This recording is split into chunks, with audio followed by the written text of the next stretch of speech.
अम्मा बाद फ़ौज़ुबिल्लाहि मिनश्शैतानिर्रजीम बिस्मिल्लाहिर्रहमानिर्रहीम कुल ला अस्अलुकुम अलैहि अजरा इल्लल मवद्दता फिल क़ुरबा सदक़ल्लाहुल मौलानाल अज़ीम व सदक़ा रसूलुहुन नबियुल करीम व नहनु अला ज़ालिका लमिनश शाहिदीन व शाकिरीन वल्हम्दुलिल्लाहि रब्बिल आलमीन। अल्लाह सुब्हानहु तआला का ये फजल करम है और उसके महबूबीन की अता से कलकत्ता की सरजमीन पर जश्न वारिस पाक आलम पनाह के मौके पर ईद मिलाद मुस्तफ़ा सल्लल्लाहु अलैहि वसल्लम की महफिल का इनेकाद यहाँ की वारसी कमेटी कर रही है। अल्लाह तबारक तआला की बारगाह में दुआ है हुजूर वारिस पाक के सदक़े तुफ़ैल हमारी इस मजलिस और इस महफिल को कबूल फरमाए और जो यहाँ के जिम्मेदारान हैं और ख़ास तौर से मुझे नहीं पता था रमज़ान के महीने में जिस शख्स ने मुझे दावत दी, मैं समझता हूँ कि मेरी मुलाकात हुई या ना हुई मुझे याद नहीं, लेकिन वो बार बार मुझे फ़ोन करते अलहाज अहमद अली आरसी मरहूम और बार बार कहते कि मियाँ टिकट कब बना। तो मैं ये कहता कि हाजी साहब आप फिक्र ना करें, मैंने वादा कर लिया है और ये वादा किसी और का नहीं है बल्कि अली के दर के गुलाम का है। मैं वादा जरूर पूरा करूंगा। लेकिन बाद में नाज़िम इजलास हजरत मौलाना आरिफ सिद्दीकी साहब क़िबला के जरिए मालूम हुआ कि वो हमारे दरमियान नहीं रहे, लेकिन मुझे यकीन है कि मगरिबी बंगाल की वो सदारत कर रहे थे और इस जलसे के लिए वो कोशिश से आज इस जश्न वारिस पाक में उनकी रूह जरूर मौजूद हो।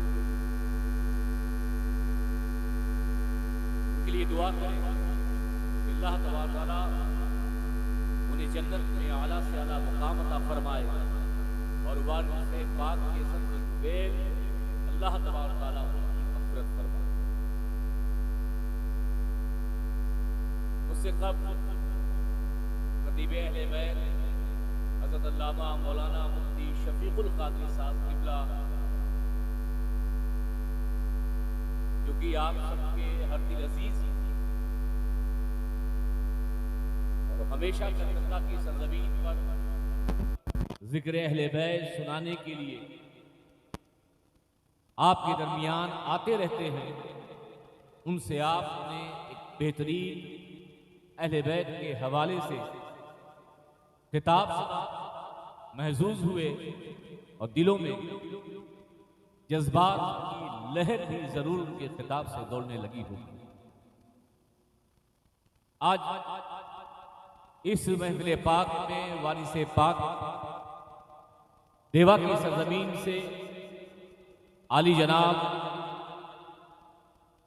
साद महमूद अली वारसी साहब क़िबला, मैनेजर दरगाह वारिस पाक देवा शरीफ, जो कि इस पूरे इलाके की निज़ामत या वारसी कमेटी की का एहतमाम उनके ज़िम्मे है, आज भी उस महफिल पाक में मौजूद हैं और तमाम औहदेदारान यहाँ पर मौजूद हैं। शकील आरफी साहब क़िबला नात और मनक़बत पढ़ने ही की वजह से आज पूरी दुनिया में उनका नाम है। कोई ऐसा शख्स नहीं होगा जो शकील आरफी को जानता ना होगा और ख़ासों से वो शेर की बैत नहीं मिली, पूरी दुनिया में ये मकबूल हो। बहरहाल थोड़ी देर के लिए मैं भी आया हूँ वारिस पाक की बारगाह में खाली अकीदत पेश करने के लिए और आप यकीन मानिए कि 100 साल के अरसे में और सिलसिले, चाहे चिश्ती हो, कादरी हो, नक्शबंदी हो, सोहरवर्दी हो, साबरी हो, तारीख हो, कोई 700 साल, कोई 800 साल, कोई 900 साल, तब जाकर लोग उसके मुतारफ है, ये कादरी है, ये चिश्ती है, ये निजामी है, ये साबरी है। मगर एक ही सदी गुजरी, वारिसे पाक के विलायत का कमाल देखो कि दुनिया के किसी भी कोने में जाओ, अगर वहां मुसलमान मौजूद है तो वारसी जरूर होगा। इतने कम, इतना बड़ा फैज जो 100, 200 साल, 300 साल, 400 साल में सिलसिले किसी वली और किसी आस्थाने से निकले, उन वास्तानों में वाहिद रात हजरत वारिसे पाक आलम पनाह की है। और मैं तो समझता हूं कि ये कलकत्ता सद्दुमिया साहब किबला, देवा की राजधानी लखनऊ है, पूरी यूपी की है। देवा की राजधानी कहां है? यूपी की राजधानी बोलिए ना, लखनऊ है। मगर ऐसा लगता है कि कलकत्ता में जिस तरीके से लोग वारिसे पाक से मोहब्बत करते हैं, ऐसा लगता है कि देवा की राजधानी कलकत्ता हो। पूरे हिंदुस्तान में जश्ने वारिसे पाक आलम पनाह की जो शोहरत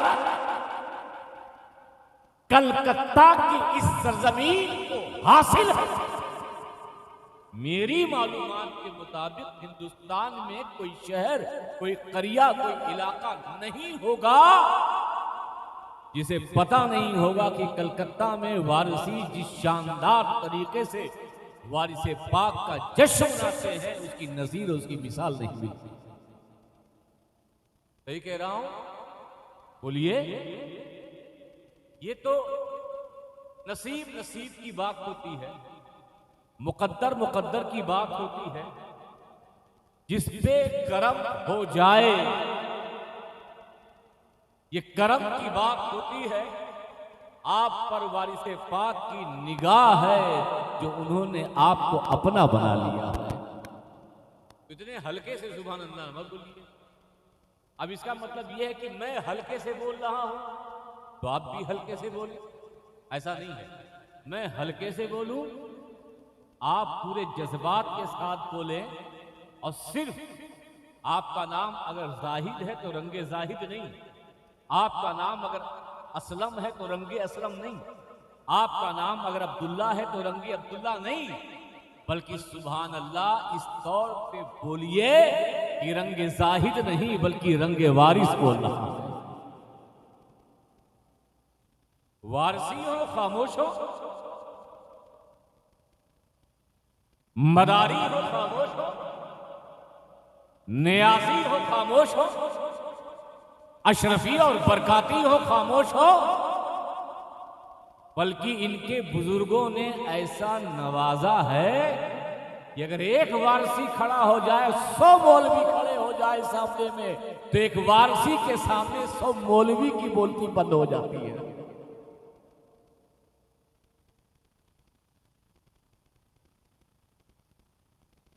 मैं वारिसे पाक की हयात का मुताला कर रहा था।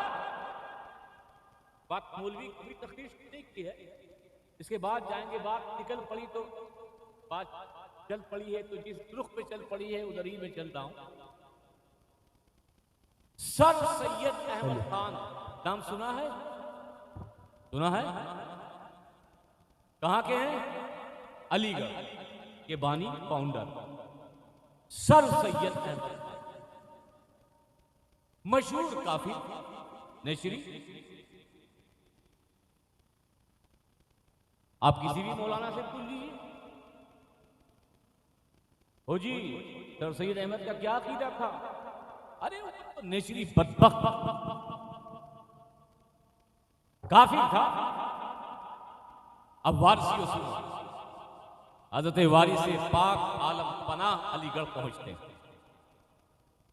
मुरीदों ने खबर दी कि हुजूर सर सैयद अहमद खान आपसे मिलना चाहता है। का कोई बात नहीं है, फकीर का दरवाजा सबके लिए खुला है। यहां कुछ और नहीं देखा जाता, बल्कि देखा यह जाता है कि अगर बिगड़ा हुआ है तो उसे सुधार दिया जाता है। दरवाजा खुला, सर सैयद अहमद खान दाखिल हुआ। हजरत वारिस पाक ने पूछा, कौन? क्या पूछा? अरे बोलिए ना, तकरीर मैं करूंगा मगर थोड़ा बहुत धक्का आपको देना पड़ेगा। क्या पूछा? कौन? का हुजूर मैं काफिर। क्या कहा? हुजूर मैं काफिर। का क्या नाम? का दुनिया ने मुझे काफिर कहा है मगर मैं सैयद अहमद खान। कहा बैठो। वो बैठा। जैसे ही वारिस पाक के चेहरे पे उसकी नजर पड़ती है तो आलम ये होता है कि आंखों से पानी की बरसात, आंसुओं की बरसात लड़ी लग जाती है और वो अपना होशो गुमान गुम कर देता है।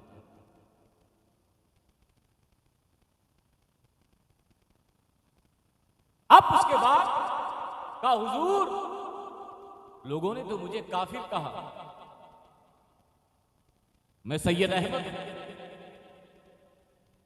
का याद रखो, अगर कोई रूहानियत वाला है और फकीर के पास आ गया तो वो काफिर नहीं होता बल्कि वो मोमिन होता है।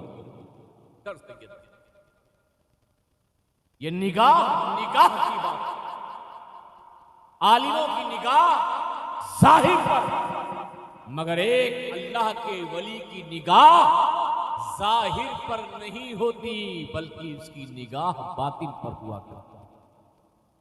ये वारिस पाक का करम है, ये उनकी अताएं हैं, ये उनका फैजान है कि आप हमेशा उनकी याद में जश्न वारिस पाक गाहे बगाहे कलकत्ता की सरजमीन पर मनाते आए हैं और इंशाअल्लाह ताला मनाते रहेंगे। आइए मोहब्बत के साथ दुरूद पाक पढ़ लें। अल्लाहुम्मा सल्ली अला सय्यिदिना मुहम्मदिन व अला आलि सय्यिदिना मुहम्मदिन बारिक वसल्लिम सलातु व सलामुन अलैका या रसूलल्लाह या हबीबल्लाह सल्लल्लाहु तआला अलैहि वसल्लम। एक बार और बाबा दे पढ़ लें। अल्लाहुम्मा सल्ली अला सय्यिदिना मुहम्मदिन व अला आलि सय्यिदिना मुहम्मदिन कमा तुहिब्बु व तर्दा बिन सल्ली सलातु व सलामुन अलैका या रसूलल्लाह या हबीबल्लाह सल्लल्लाहु तआला।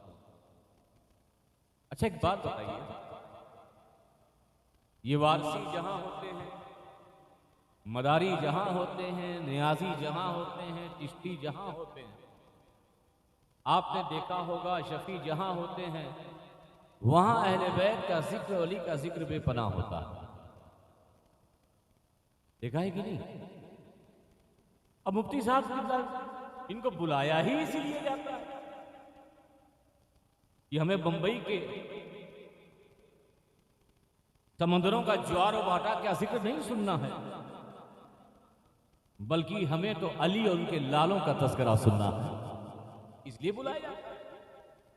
और यकीनन हम और आप जब मौला अली की बात सुनते हैं, मौला अली के खानदान का तज़किरा सुनते हैं, तो जो अली वाले होते हैं उनका आलम ये होता है कि अगर उनके जिस्म में खून की दौरान कम हो गई हो तो जिक्र अली से ये खून जोश मारने लगता है। ये आलम। अब सवाल ये है, ईद मिलाद है, अहले बैत का जश्न वारिस है, अहले बैत का जिक्र, जश्न मखदूम शरफ है अहले बैत का जिक्र, गरीब नवाज का जश्न है अहले बैत का जिक्र, महबूब इलाही का जश्न है अहले बैत का जिक्र, साबिर कलियरी का जश्न है अहले बैत का जिक्र, मदारे पाक का जश्न है अहले बैत का जिक्र। जहां भी किसी अल्लाह वाले का तस्करा, वहां ये देखो अहले बैत का जिक्र करते हैं।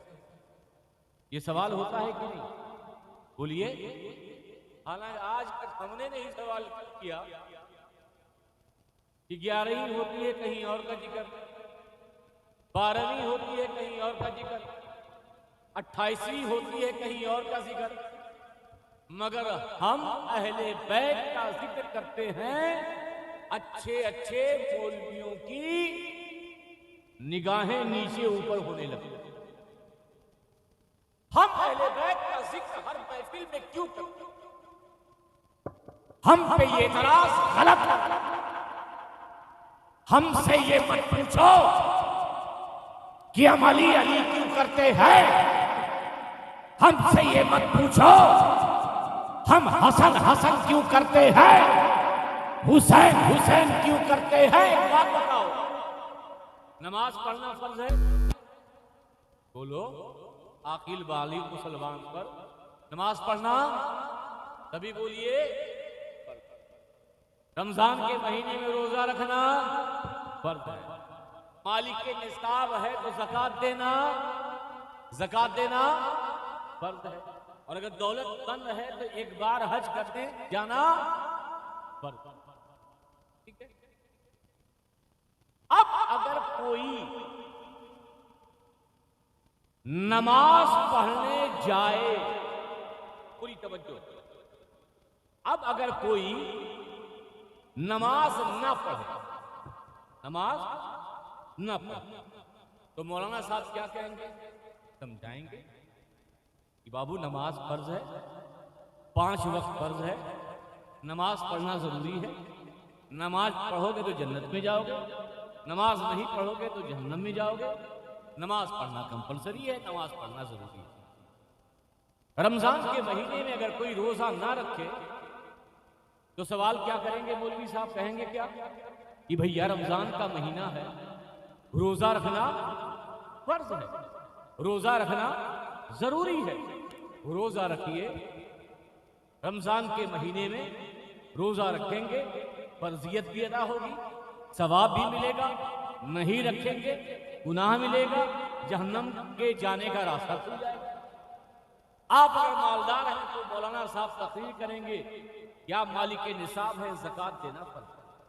आपके पास दौलत है तो वो समझाएंगे कि भाई एक बार हज पे चले जाओ, हज पे जाना फर्ज है। क्या ये उनका समझाना सही है या गलत? बोलिए, सभी बोले सही है। आप नमाज नहीं पढ़ रहे हैं तो सवाल, आपको समझाया जा रहा है, आपको बताया जा रहा है, आपको कहा जा रहा है कि नमाज पढ़ना फर्ज है। आप रोजा नहीं रख रहे हैं तो समझाया जा रहा है, आप ज़कात नहीं दे रहे हैं तो समझाया जा रहा है, आप हज करने नहीं जा रहे हैं तो आपको समझाया जा रहा है। क्या कभी ऐसा आपने देखा है कि अगर आप नमाज पढ़ने जाएं तो मौलाना साहब आपको पकड़ कर कहेंगे भैया नमाज पढ़ने क्यों आए? पूछेंगे? बोलिए। आप रमजान में रोजा रखें, अल्लामा साहब आपसे पूछेंगे कि आपने रमजान में रोजा क्यों रखा? पूछेंगे। आप अगर ज़कात निकालते हैं तो क्या कोई मौलवी साहब कहेगा कि आप ज़कात क्यों निकालते हैं? कोई पूछेगा? आप अगर हज पर जा रहे हैं तो क्या कोई मौलाना साहब एयरपोर्ट पे आपके कदम को पकड़ लेगा कि आप हज करने मत जाएं या क्यों जा रहे हैं? नमाज नहीं पढ़ोगे तो मौलवी समझाएगा, और नमाज पढ़ने वालों से टोका नहीं जाता, रोजा रखने वालों से टोका टोकी नहीं होती, ज़कात देने वालों से सवाल नहीं होता, हज पे जाने वालों से सवाल नहीं होता। इसलिए कि नमाज फर्ज है, रोजा रमजान में फर्ज है, ज़कात मालिके निसाब पे फर्ज है, हज एक बार मालिके इस्तात पे फर्ज है। तो इसीलिए मैं कहता हूँ कि जिस तरह नमाज फर्ज, रोजा फर्ज, ज़कात फर्ज, हज फर्ज है, ऐसे ही अहले बैत की मोहब्बत, अहले बैत की मोहब्बत फर्ज है, लवाज़िमे सुन्नत नहीं बल्कि ऐने फर्ज है। तो हम वारसियों से, हम अशरफियों से, हम कादरियों से, हम चिश्तियों से, जैसे तुम ये सवाल नमाज पढ़ने वालों से नहीं करते कि नमाज पढ़ने क्यों आ गए, ऐसे ही अहले बैत का तज़किरा करने वालों से सवाल मत करो। अली अली क्यों करते हैं, हसन हसन क्यों करते हैं, हुसैन हुसैन क्यों करते हैं, गौसे आज़म क्यों करते हैं, वारिस वारिस क्यों करते हैं। नारे हैदरी, या वारिस, या वारिस, या वारिस। ये सवाल हमसे मत करो। अहले बैत की मोहब्बत फर्ज है, सुन्नत नहीं है, फर्ज़े ऐन है। शाह अब्दुल अजीज मुहद्दिस देलवी ने लिखा कि अहले बैत की मोहब्बत फर्ज़े ऐन है। तभी तो अली के ताल्लुक से मेरे आका ने फरमाया था, अन नज़रो इला वजह अली इबादत, कि अली के चेहरे को देखना इबादत है। और बुलंद आवाज से, और बुलंद आवाज से, ताकि तुम्हारी आवाज देवा से होते हुए नजफ बला तक पहुंच जाए।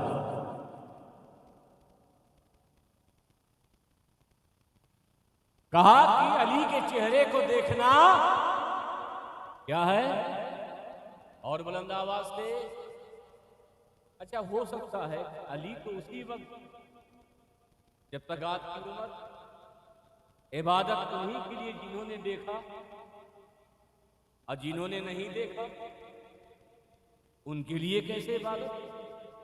मगर अली वो ज़ात है जिसने देखा उसके लिए भी इबादत, और जिसने नहीं देखा उसके लिए फरमाया जिक्र अली इबादत। ये अली का जिक्र करना क्या है, इबादत है। रात भर जिक्र, आमतौर से इंसान करीब उसी के होता है जहां उसका फायदा है, चाहे दुनियावी फायदा हो, चाहे उखरवी फायदा हो, चाहे घर का फायदा हो, चाहे कारोबार का फायदा हो, कोई भी फायदा। ये दुनिया मतलब से जुड़ी हुई रहती है। अगर कोई टीएमसी से जुड़ा है तो उसका कोई मुफाद, अगर कोई कांग्रेस से जुड़ा है तो उसका कोई मुफाद है, अगर कोई बीजेपी से जुड़ा है तो उसका कोई मुफाद। हर शख्स आमतौर से जब किसी से ताल्लुक करता है तो उसका फायदा या तो दुनिया है या तो आखिरत। फायदे से खाली हम और आप नहीं है। किसी से अगर मिलेंगे भी तो उसके पीछे मकसद होता है। दोस्ती करते भी हैं तो उसके पीछे बामकसद वो दोस्ती होती है। अब हम अली अली करते हैं तो हमारा मकसद क्या है? मौला मौला करते हैं तो हमारा मकसद क्या? बात यहां आखिरत की नहीं कर रहा हूं, बात यहां जन्नत की नहीं कर रहा हूं, बात यहां मैदान महशर की नहीं कर रहा हूं कि अली हमें जन्नत में ले जाएंगे, अली मैदान महशर में हमारी बख्शिश कराएंगे। यकीनन कराएंगे, यकीनन जन्नत में ले जाएंगे, यकीनन अली अली करने वालों का बेड़ा पार अली लगाएंगे। लेकिन दुनिया में जो मौला के साथ हैं वो किस फायदे? शायद आपको पता नहीं, दुनियावी एतबार से अली हमारे लिए मुनाफा बख्श है। आखिरत तो है ही है, जन्नत तो है ही है, मैदान महशर की शफाअत तो है ही है, मगर ये नामे अली, जाते अली दुनिया में भी तुम्हारे लिए फायदा बख्श है, मुनाफा बख्श है, नफा बख्श है।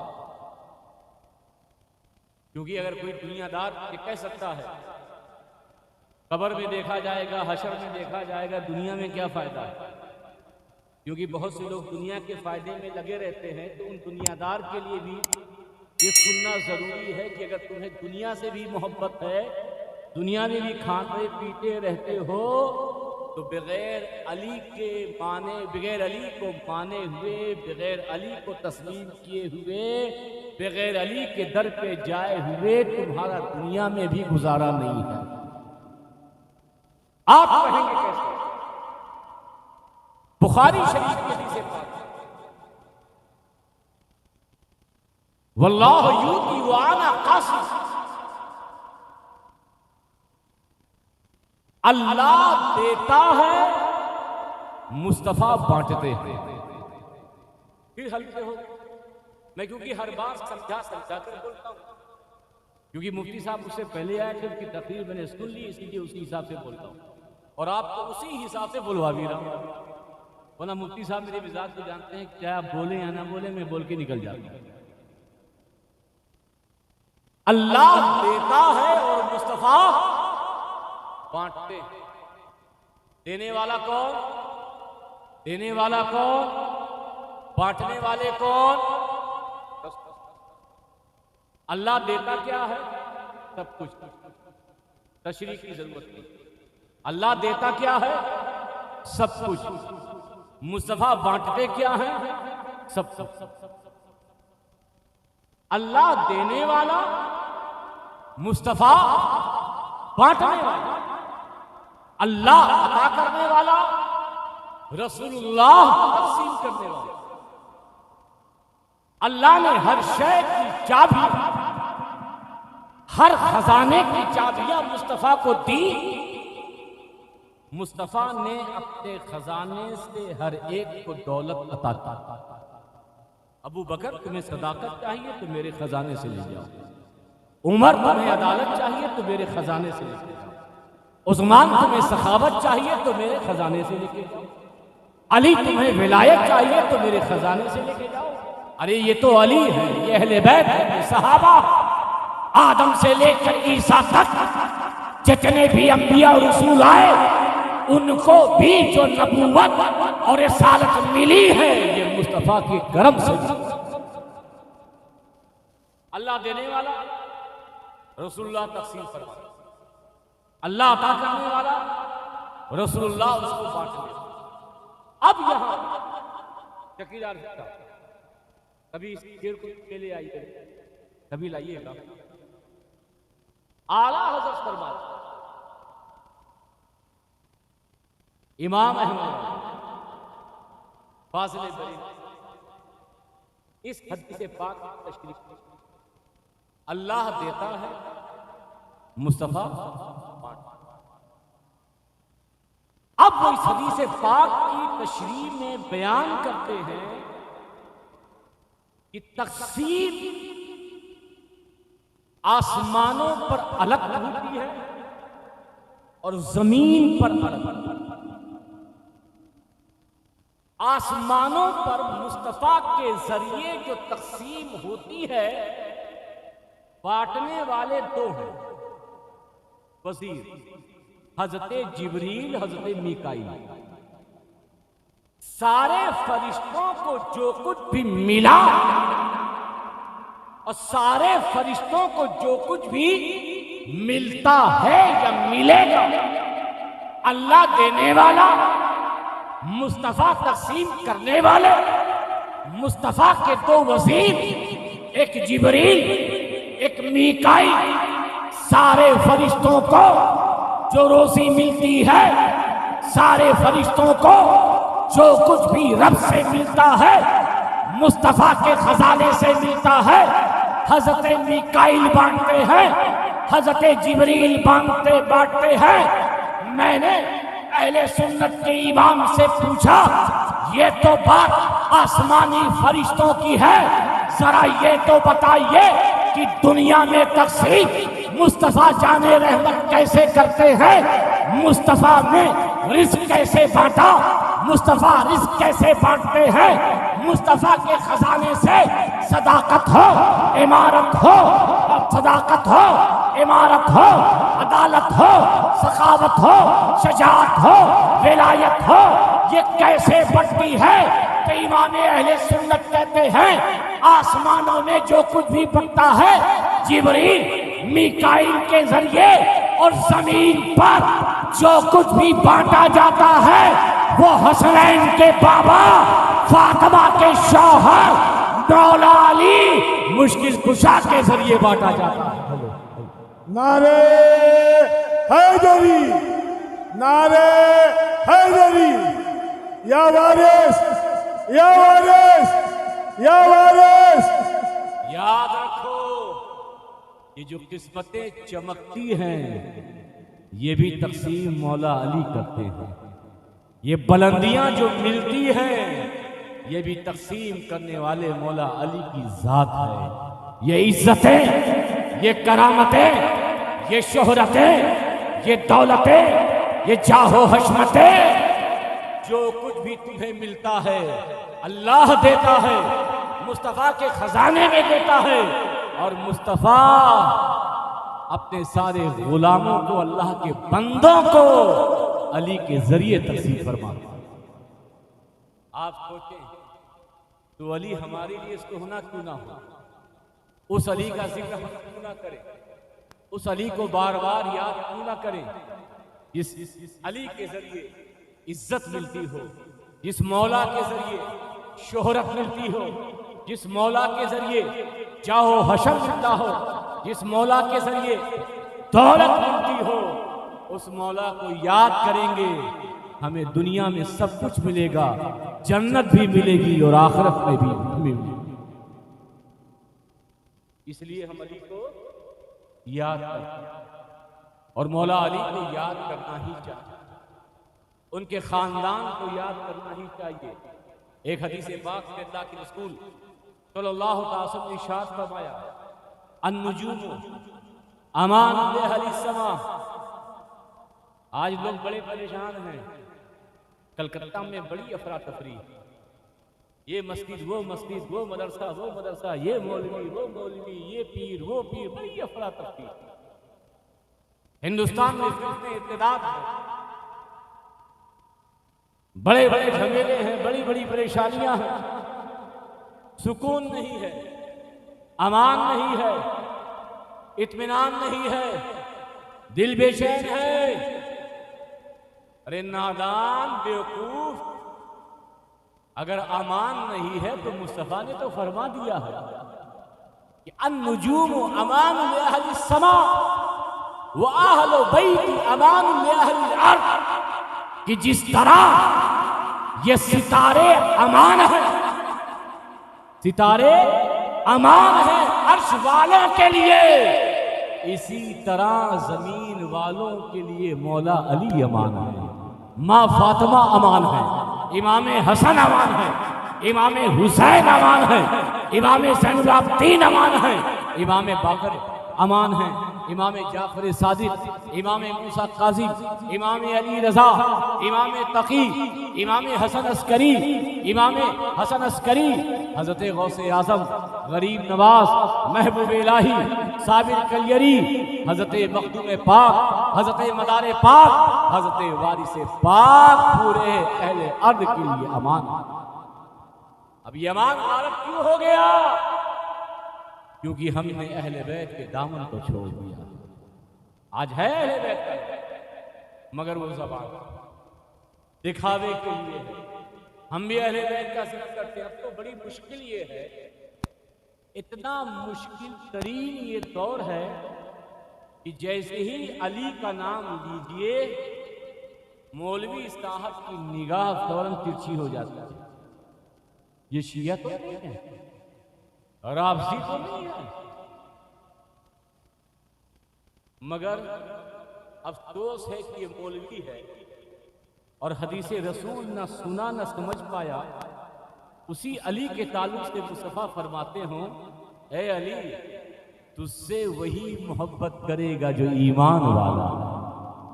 और बुलंद आवाज से बोल दीजिए, और तेरा नाम सुनकर अगर किसी का मुंह बिगड़ जाए, किसी का मुंह बिगड़ जाए। मैंने अभी 3-4 दिन पहले खुराना साहब की तकरीर सुनी, भरूच के हैं खुराना साहब, उनकी तकरीर सुनी और तकरीर का रुमान था जश्न मौलाए कायनात। किताब उताब लेकर बैठे थे और कहा कि मैं मौला अली का मानने वाला हूँ, मौला अली से मोहब्बत करने वाला हूँ। और फिर वो सहाबा और अहले बैत के जो इख्तिलाफी मामला थे उसको बयान किए और तत्बीक देने की सूरत में फिर आखिर कहने लगे कि मेरे ये समझ में नहीं आता, आज के ज़माने में ये क्यों कहा जाता है कि अली से मोहब्बत करने वाला मोमिन है और अली से बूस करने वाला मुनाफिक। आज क्यों कहा जाता है, आज ये क्यों कहा जाता है कि अली अली करो ताकि तुम्हारे ईमान का पता चल जाए। अरे जब बात ईमान वालों में हो रही है, कोई कह रहे, जब बात अपनों के दरमियान हो रही है, जब बात सुन्नियों के दरमियान हो रही है, तो सब सारे सुन्नी ही हो गए। और सुन्नी तो अली से प्यार करता है, तो जब सुन्नी अली से प्यार करता है तो कहने की जरूरत क्या कि जो अली से मोहब्बत करे ईमान वाला, जो अली से बूज़ रखे हो मुनाफिक। मैंने कहा मौलाना ये बात तो आपकी सही है, मगर आज का दौर छोड़िए। अबू सईद खुदरी अल्लाह ताला अन्हु किस दौर के थे? आज से 1400 साल पहले के थे। उस वक्त ये सब खुराफातें नहीं थी, मगर ये कहते हैं कि हम महफिलों में जाते थे, हम महफिलों में जाते थे और उनके ईमान का पता लगाते थे। और ईमान के पता लगाने का जो थर्मामीटर था, क्या था? थर्मामीटर। वो थर्मामीटर कोई और जात नहीं थी बल्कि हैदर का थर्मामीटर लेके जाते थे।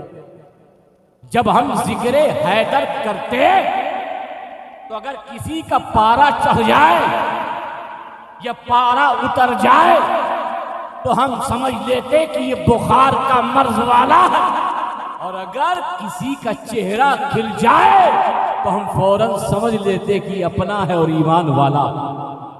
तो जब 1400 साल पहले सहाबे किराम का ये तरीका था कि अपनों में भी अली के जरिए हरारत ईमान का पता लगाते थे, अब तो ईमान का पता भी नहीं है।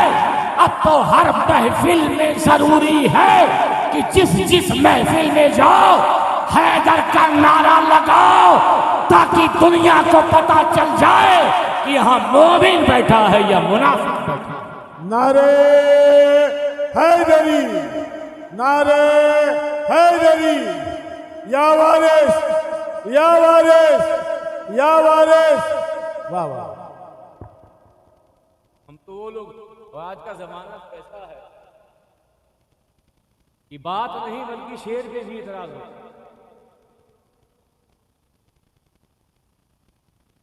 थोड़ा संभल के पढ़िएगा शकील साहब।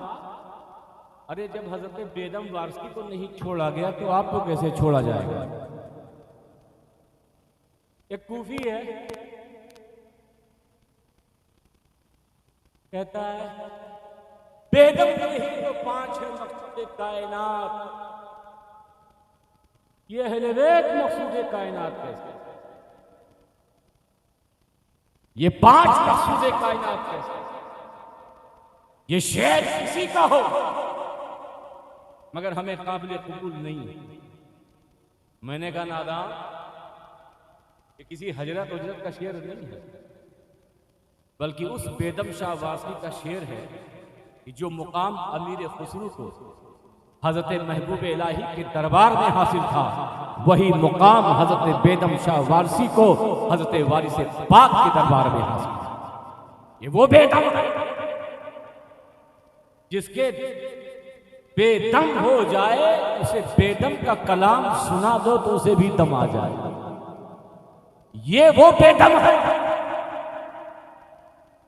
कि अगर किसी की तरीकत, किसी की रूहानियत परवान न चढ़े तो मेरा विजदान कहता है बेदम के तसव्वुफ के अशार सुना दो, फौरन उसका इश्क अपने माशूक से जाके टकराए।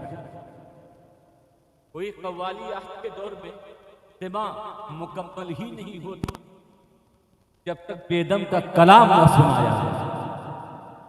हालांकि चिश्तियों की खुराक है, मगर वाह वारिस पाक का फैजान, या आज आपका फैजान बेदम शाह वारसी की शक्ल में हर सिमा की महफिल में नजर आ रहा है। कहीं भी आप जाइए, वारसी हो या ना हो, हमारे वहां खानकाह में कव्वाल होता, अरे जरा वो बेदम का कलाम सुना दीजिए। कलियर में जाइए, जरा बेदम का कलाम सुना दीजिए। अच्छा, बहुत से लोगों को फारसी नहीं आती, तो फारसी वाला जरूर, मगर बेदम तक। तो बताओ, अगर बेदम की ये बात कही हो कि बेदम यही तो 5 है मक़सद कायनात, खैरुन निसा हुसैन व हसन मुस्तफ़ा अली, ये बात गलत होगी? बोलो, तुम्हारा इश्क क्या कहता है, तुम्हारी मोहब्बत क्या कहती है, तुम्हारी निस्बतें क्या कहती है? मैं इसको समझाता हूं। आपकी तवज्जो है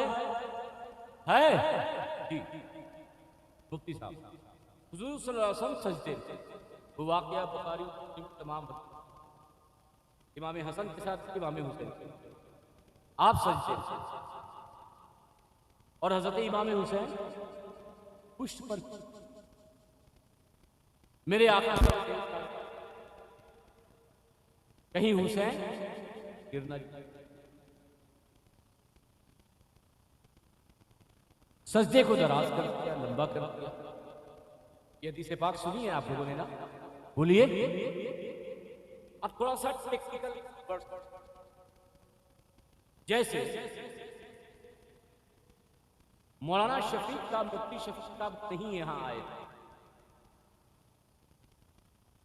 तो हमारे मौलाना आरिफ साहब उनका इंतजार कर रहे थे कि जल्दी से आए और जलसा शुरू और तकरीर हो।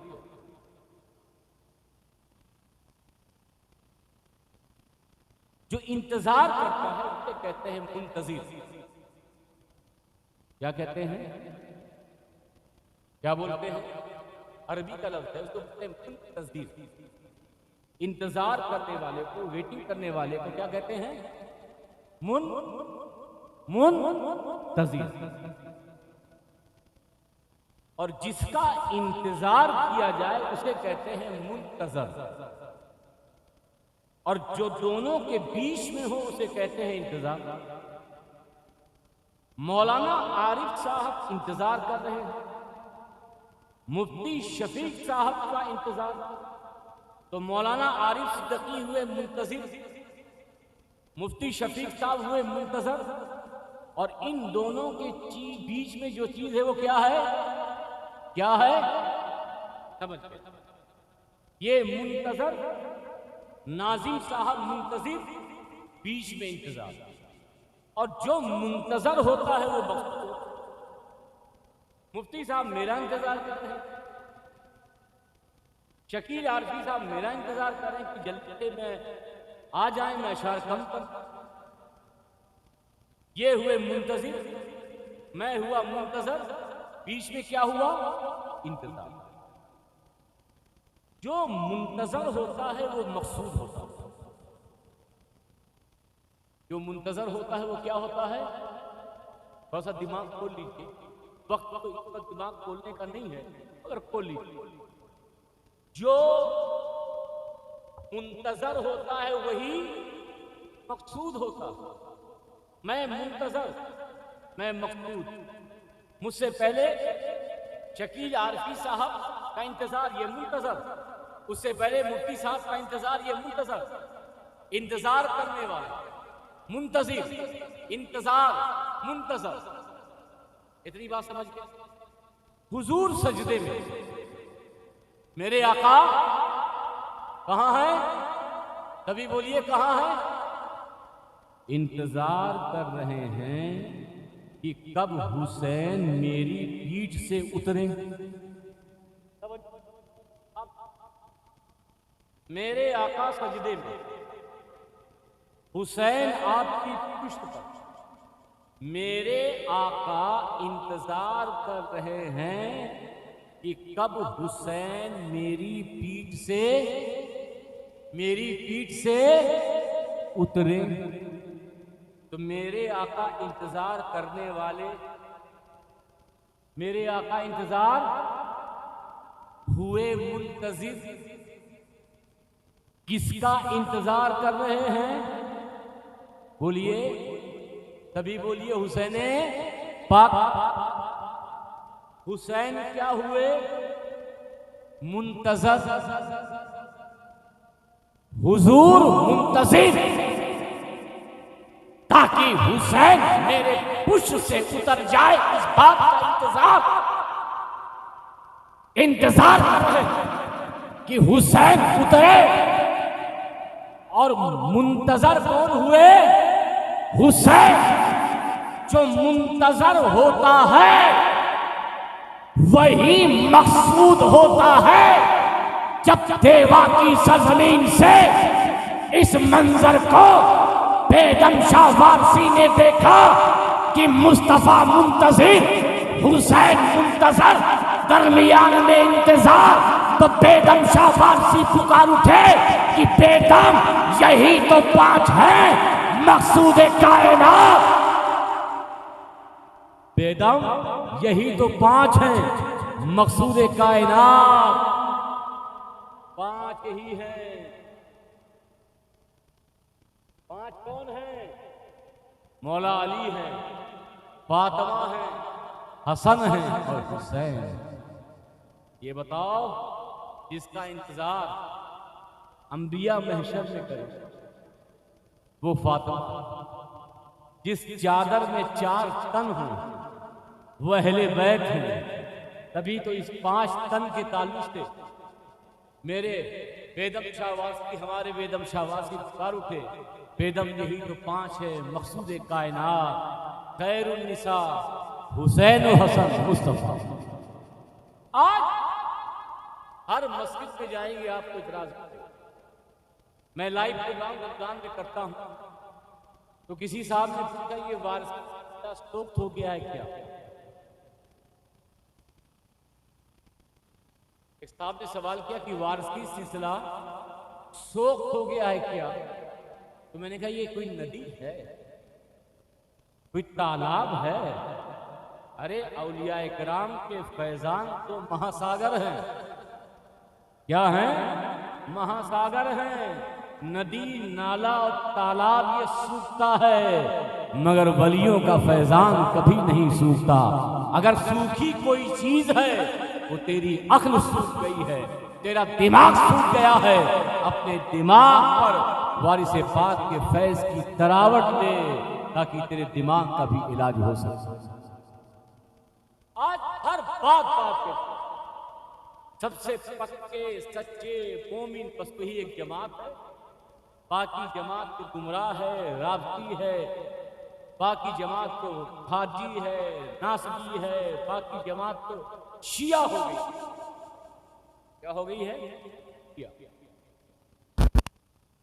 और यकीन मानो ये दौर तो ऐसा है कि आप जैसे ही मौला अली का नाम और अल्लाह ने इस नाम में क्या तासीर रखा। मैं तो कहता हूं 1.25 लाख सहाबा इकराम थे। अगर किसी को याद हो कि किताब में हो सारे सहाबा का नाम पढ़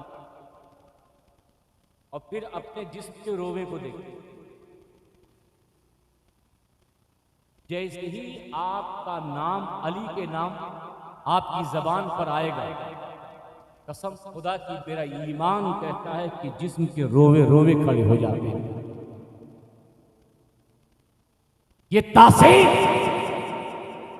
किसी नाम में नहीं, ये मुकाम, ये इज्जत सहाबा और अहले बैत के किसी नाम को हासिल नहीं जो नाम अली और जिक्र अली। सुकून मिलता, इसीलिए सूफिया कराम जब अपने सिमा का आगाज करते हैं, जलसे का आगाज कैसे होता है? कुरान की तलावत हो, हमदिया अशार कहे जाए, नात पढ़ी जाएगी, उसके बाद अगर कोई साहब पहले मनकबत पढ़ ले, शकीलार सिंह साहब आपको पता नहीं महफिल के आदाब हैं, पहले आप नात शरीफ पढ़िए, उसके बाद मनकबत पढ़िए। जी मैं भूल गया था, फिर से शुरू करता हूँ। नात शरीफ की, उसके बाद तब जाकर मनकबत करबला की, मनकबत हुसैन की, मनकबत इमाम हसन की, मनकबत मौला अली की, मनकबत माँ फातिमा की। लेकिन आज तक किसी सिमा पर फतवा किसी मौलवी ने नहीं लगाया कि जैसे ही सिमा शुरू होती है मन कुंतो मौला हो से सिमा का आगाज कौल से होता है, सिमा का आगाज अली से होता है, सिमा का आगाज हसनैन के बाबा से होता है। इसलिए कि ये सिमा रूहानियत की ग़िज़ा है, इसलिए कि ये सिमा तरीक़त की एक राह है, और तरीक़त की मंजिल तक अगर पहुंचाने वाली कोई ज़ात है तो वो ज़ात मौलाए कायनात हैदर कररार। नारे हैदरी, या वारिस, या वारिस, या वारिस। ये है हैदरी, हैदरी। कव्वाली शुरू होती है, सिमा शुरू होती है तो मौला अली के कौल, और यकीनन जो फारसी कलाम या कव्वाली सही मानों में सुनते हो और पढ़ने वाला भी सही कौल पढ़े तो दिल की दुनिया की अजीब कैफियत हो जाती है, जिस पता नहीं कहां पहुंच जाता है, और दिल में जितने तार हैं वो ताना नाना से सारे तार छिड़ जाते हैं और मौला के कुर्ब पे पहुंच जाता है। ऐसा है कि फैज है मौला अली, और इसी मौला अली के फैजान पूरी दुनिया में, करबला से, नजफ अशरफ से, बगदाद, अजमेर में, दिल्ली में, गलियर में, मारारा में, मकनपुर में, देवा में, पिछौछा में, बल्कि कौन ऐसा शहर है जहां मोमिन मौजूद हो और मुस्तफा के घराने का कोई गुल ना मौजूद हो।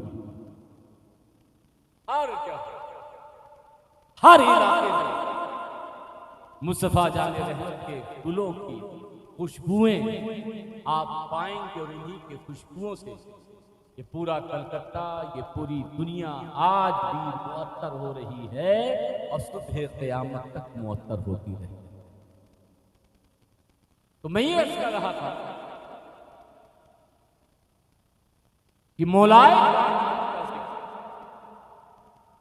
कुछ मौलवियों के नजदीक राबजियत। अच्छा एक बात बताइए, इमाम शाफी पर भी राबजियत का फतवा लगा था, सुना ही क्या? हाँ नहीं तो बोलो, तो शफीक साहब पता चुके होंगे इमाम शाफी पर क्या फतवा लगा, किस चीज का फतवा लगा? राबजी। किस चीज का? तभी बोलो, राबजी। क्या वो ताजिया निकालते थे? भाई राबजी का फतवा क्यों लगता? ताजिया निकालने वाले थे, अलम निकालते थे, काला कपड़ा पहनते थे, बार बार करबला जाते थे, नजफ जाते थे। भाई राबजियत का फतवा क्यों लगता? कभी ये सोचा?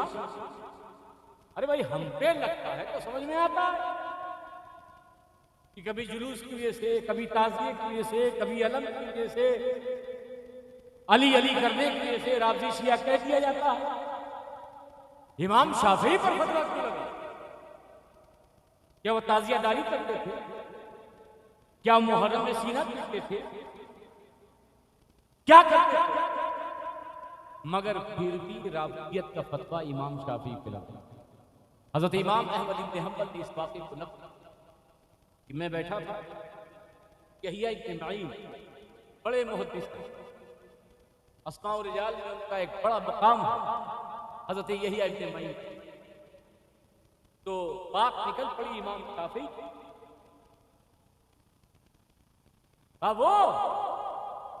वो तो राफजी है। तो हजरत इमाम अहमद इब्न हंबल ने पूछा, और राफजी कैसे है? कहा उस सिफ़ीन में अली के साथ। सिफ़ीन में? तो हजरत इमाम अहमद इब्न हंबल ने उन्हें डांटा, कहा खामोश रहो, हक अली के साथ है। हक और अली के साथ हक ऐसा है, पूरी तवज्जो, अली के साथ हक ऐसा है कि हम तो उधर जिधर हक, हम उधर जिधर हक, आपके बाप दादा उधर जिधर हक, वारिसे पाक उधर जिधर हक, मखदूमे पाक उधर जिधर हक, मदारे पाक उधर जिधर हक, साबिर कलियरी उधर जिधर हक, महबूबे इलाही उधर जिधर हक, हजरत बाबा फरीदुद्दीन गंजे शकर उधर जिधर हक, दाता अली हिजवेरी उधर जिधर हक, गरीब नवाज उधर जिधर हक, गौसे आजम उधर जिधर हक, ये ताबईन उधर जिधर हक, ये सहाबा उधर जिधर जिधर हक। मगर कुर्बान जाओ मौलाए कायनात की अजमत पर कि दुनिया उधर जिधर हक, मगर मेरा मौला वो है कि अली अगर बदर में तो हक बदर में, अली अहद में तो हक अहद में, अली जलवत में तो हक जलवत में, अली खलवत में तो हक खलवत में, अली अपनों में तो हक अपनों में, अली परायों में तो हक परायों में, अली जहां जहां हक उधर उधर। अली पर किसी को कयास मत करो, क्योंकि मेरा मौला वो है जिधर जिधर मेरे मौला है उधर उधर हक, क्योंकि मुस्तफ़ा का ये फरमान है, अल्लाह तू हक को उधर फेर दे जिधर अली है। हज़रत इमाम शाफी को राबती का, इमाम शाफी झुलमुल मुल्की थोड़ी लगा, मेरी रोजी रोटी थोड़ी चलती। हम तो अली का नाम, अली के नाम का खाते हैं, अली के नाम का पीते हैं, इसलिए नारा अली का लगाते हैं। लौकाना रिफ्जन हुब्बु आले मोहम्मदी फलयशरिक सकलाम अन्नीरा। ये अगर अहले बैत की मोहब्बत का नाम, अगर नबी के घर वालों से मोहब्बत का नाम राबियत है, तो जिन्नो इंसान गवाह हो जाएं ये शाफई खराब। और हमारे खानदान के किसी आदत पर बड़ा अजीब व गरीब के हम खुदा की शेर के मफहूम को ज़हन में उतार दो तो इधर उधर बहकोगे। लेकिन साहब अजीब बात, दुनिया तलाश करती है, सब कोशिश करती है जन्नत के लिए, मगर मुहद्दिस आज़मीन का इश्क देखो। कहते हैं कि बगैर आले मोहम्मद कर खुद याबम, बगैर आले मोहम्मद कर खुद याबम, अगर आले मोहम्मद के बगैर मुझे जन्नत में दारोगे रिजवान ले जाए वबा वैला तो मैं चिल्लाऊं, समझे कि नहीं?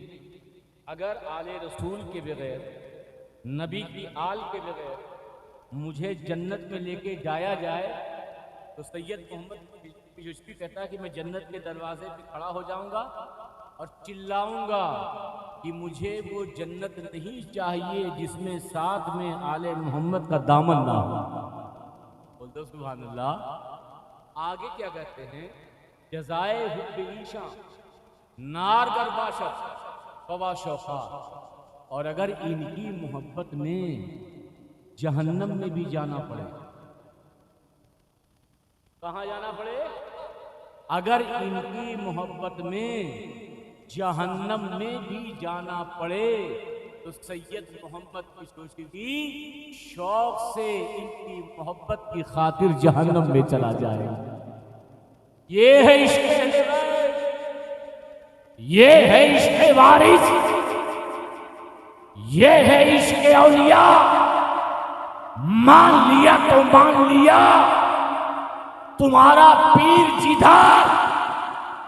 अरे हमें यकीन है कि हमारा पीर जन्नत में जाएगा, लेकिन अगर कोई बहकाए तो दलील मत दो। बोलो अगर जहन्नम में भी जाना पड़े तो मैं शौक से ऐसी जहन्नम को बर्दाश्त कर लूंगा जो जहन्नम मुझे पीर की मोहब्बत देता हो। समझ गए कि मौला अली का जिक्र करो, उनके शहजादों का जिक्र करो, वारिस वारिस कहते थे। हम लावारिस नहीं, हम लावारिस, हम लावारिस, हम वारिस हैं। और ऐसे वारिस हैं कि हिंदुस्तान का हर गुंबद हमारा वारिस है, अजमेर भी हमारा वारिस, कलियर भी हमारा वारिस, दिल्ली भी हमारा वारिस, ये मकनपुर भी हमारा वारिस, किछौछा भी हमारा वारिस, ये कलकत्ता के सारे गुंबद हमारे वारिस, क्योंकि हमें निस्बत है वारिस पाक से। उमा अलैना इल्लल बलाग। अस्सलाम वालेकुम।